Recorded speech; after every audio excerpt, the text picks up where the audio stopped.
시편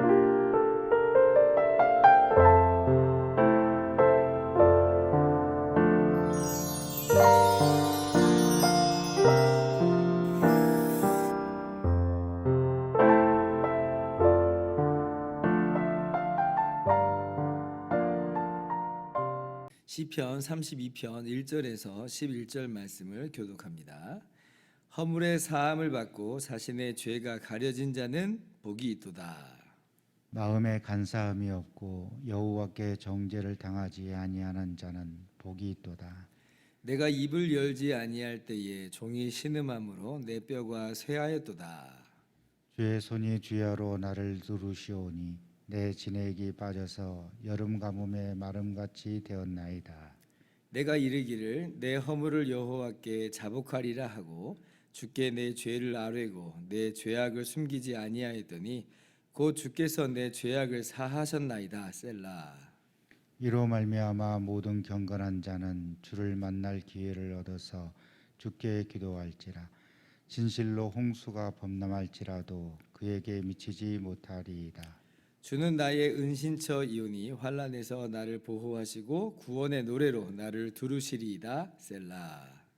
내가 내 갈 길을 가르쳐 보이고 너를 주목하여 훈계하리로다. 너희는 무지한 말이나 노새같이 되지 말지어다. 그것들은 제갈과 굴레로 단속하지 아니하면 너희에게 가까이 가지 아니하리로다. 악인에게는 많은 슬픔이 있으나 여호와를 신뢰하는 자에게는 인자하심이 두루리로다. 같이요. 너희 의인들아 여호와를 기뻐하며 즐거워할지어다. 마음이 정직한 너희들아 다 즐거이 외칠지어다. 아멘. 할렐루야. 하나님의 크신 은혜와 평강이 오늘도 변함없이 여러분 가운데 가득 넘치기를 주님의 이름으로 축원합니다. 오늘 시편 말씀을 읽자마자 여러분 마음 가운데 어쩌면 떠오르는 생각들이 있었을 거라 봅니다. 이 구절 어디선가 많이 봤는데 라고 하는 거죠. 1절 보니까 허물의 사함을 받고 자신의 죄가 가려진 자는 복이 있도다. 여러분이 어디선가 본 게 맞습니다. 어디에서 보셨냐면 로마서 4장 7절과 8절에서 이 시편 32편 1절 말씀을 인용하고 있어요. 우리가 잘 알고 있듯이 로마서 3장 보면 모든 사람이 죄를 범하였음에 하나님의 영광에 이르지 못하더니 그랬죠. 그런데 그리스도 예수 안에 있는 성량으로 말미암아 하나님의 은혜로 값없이 의롭다 하심을 얻은 자 되었느니라 그렇게 말씀하세요. 그러면서 거기에서 우리는 일한 것이 아무것도 없잖아요. 우리는 한 게 아무것도 없는데 거저 하나님께서 우리의 죄를 용서하시고 우리를 거저 의롭다 하신다는 거예요. 그래서 이 시편 말씀을 인용하는 거죠. 일한 것이 아무것도 없는데 경건하지 아니한 자를 의롭다 하시는 이 놀라운 복을 설명하면서 오늘 말씀을 인용한 거예요. 다윗도 그렇게 얘기했다는 거죠. 다윗도 그렇게 얘기했다.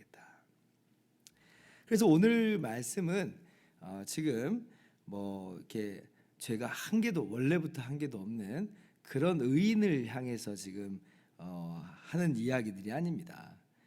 오늘 말씀은요 죄인이에요.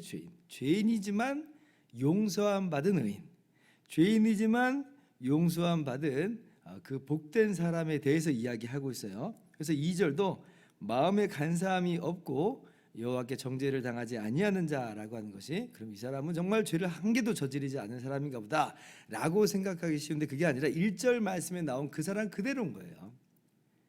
그러니까 하나님께 내가 죄 없는 척 하는 게 아니라 정직하게 나아가는 거죠.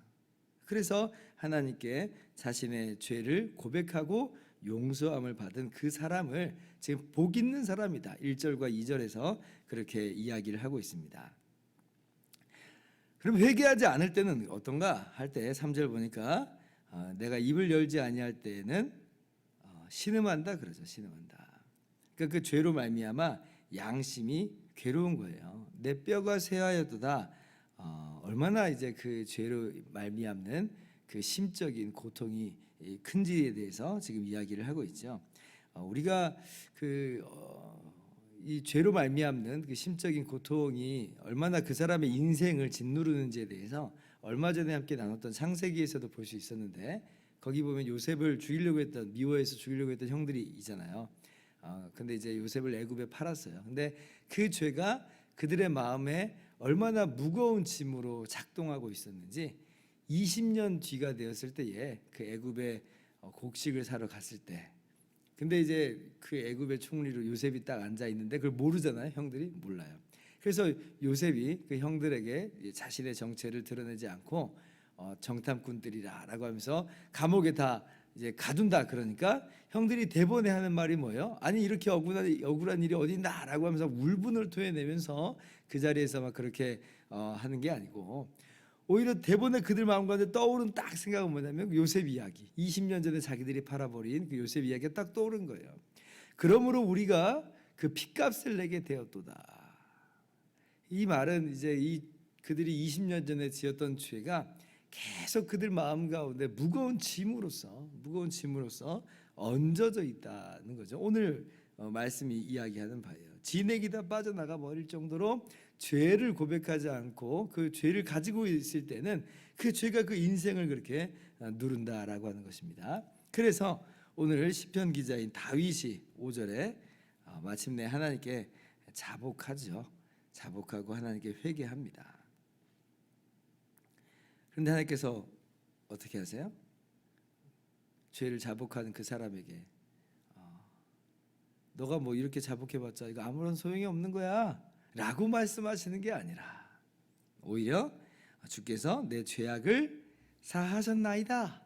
5절 보니까 주님께서 그 다윗의 모든 죄를 다 용서하셨다라고 선포하세요. 그런 의미에서 이 죄로 말미암아 그 양심이 짓눌리고 그 연약함 가운데 뼈가 마를 정도로 고통스러운 건 참 은혜입니다. 그러니까 죄를 고백할 수 있는 거였잖아요. 그래서 이렇게 이제 죄를 고백했더니 하나님이 용서하신다. 이거 얼마나 이게 참 복된 일이에요. 세상에 내가 한 건 아무것도 없는데, 나는 여전히 사실은 죄인인데 회개한 것밖에 없는데, 그런데 하나님께서는 마치 기다렸다는 듯이 그 죄를 용서해 주세요. 그래서 이것을 우리가 은혜라고 하죠. 은혜. 받을 자격이 없는 자에게 거저 주시는 호의, 하나님의 호의예요. 은혜예요, 은혜.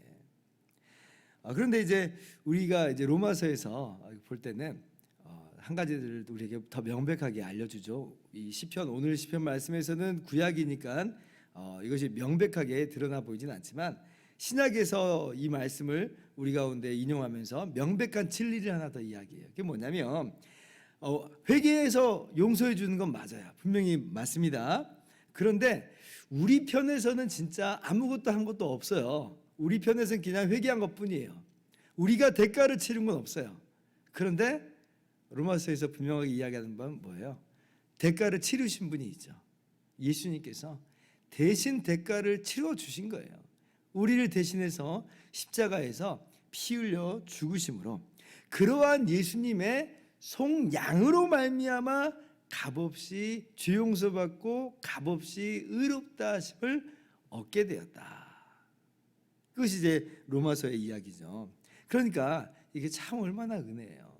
그냥 우리의 죄를 용서하시고 없다 한 것으로도 우리가 감사합니다. 충분히. 그런데 사실은 그것보다 더 큰 은혜였던 거예요. 어느 정도로 원래는 다 대가를 치러야 돼요. 하나님 공의한 하나님이기 때문에 모든 죄는 마땅한 상응하는 대가를 치러야 되는데 내가 치를 그 대가를 예수님이 대신 치르심으로 말미암아 거저 죄 용서함을 얻게 되었으니 이게 얼마나 놀라운 은혜인가라고 하는 것을 우리가 깨달아 알 수가 있는 겁니다. 그러므로 오늘 6절은 이제 다윗에게 우리에게 이렇게 요청을 해요.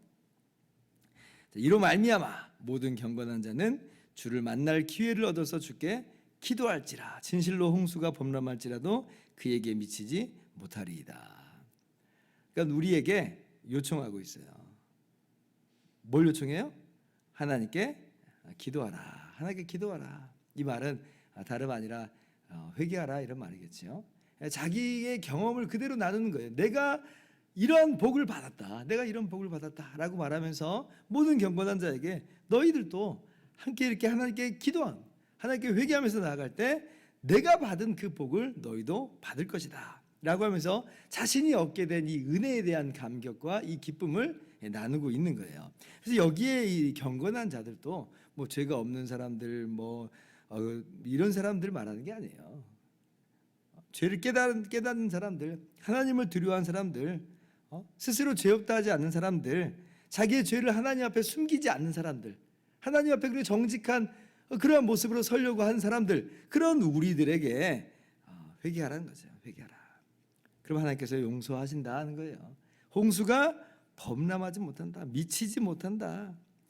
어떠한 정죄도 없어요. 우리가 예수 그리스도의 십자가 공로로 말미암아 회개하면서 나갈 때 어떠한 정죄도 없습니다. 그러므로 이제 그리스도 예수 안에 있는 자에게는 결코 정죄함이 없나니 로마서에서 이야기하는 바잖아요. 예수 안에 있는 자는 정죄함이 없어요. 왜냐하면 주님이 다 십자가에서 모든 저주를 다 받으셨으니까. 심판, 모든 저주 없지요. 왜냐하면 주님께서 십자가에서 그 모든 저주를 다 짊어지시고 그 모든 심판을 다 그 몸으로 받아내셨기 때문에 예수 믿는 우리들에게는, 회개하는 우리들에게는 그저 하나님의 아들 된 그 은혜와 영광만으로만 나타나게 하시는 거예요. 그러니까 예수님의 십자가 대속이 얼마나 기가 막힌 은혜인지 몰라요. 정말 기가 막힌 은혜죠. 이것이 우리의 찬송이고 이것이 우리의 간증인 줄 믿습니다. 자, 그런데 이제 우리는 예수님을 그렇게 알게 됐고 믿게 됐고 또 회개하면서 이 놀라운 복을 받았는데, 근데 이제 9절 보니까 완악한 사람들이 있죠. 그냥 무지한 말 같은 사람, 노새 같은 사람. 이 사람들은 이제 양심이 마비가 됐고 완고해서 도무지 회개하려고 하지 않는다 이러는 거죠. 근데 그렇게 하지는 말아라라고 하는 겁니다. 자비하신 하나님, 인자하신 하나님을 신뢰함으로 언제든지 하나님께 회개하면서 나갈 때 하나님은 기꺼이 용서하시고 모든 멸망에서 우리를 건지시는 하나님이시므로 그러한 하나님의 인자하심을 힘입어서 오늘도 기도하면서 나가며, 그리고 그로 말미암아 자신의 죄가 가려지는 허물이 사함을 받는 그러한 놀라운 복을, 그로 말미암은 놀라운 기쁨과 평강을 오늘도 충만하게 누리시기를 주님의 이름으로 축원합니다. 기도하겠습니다.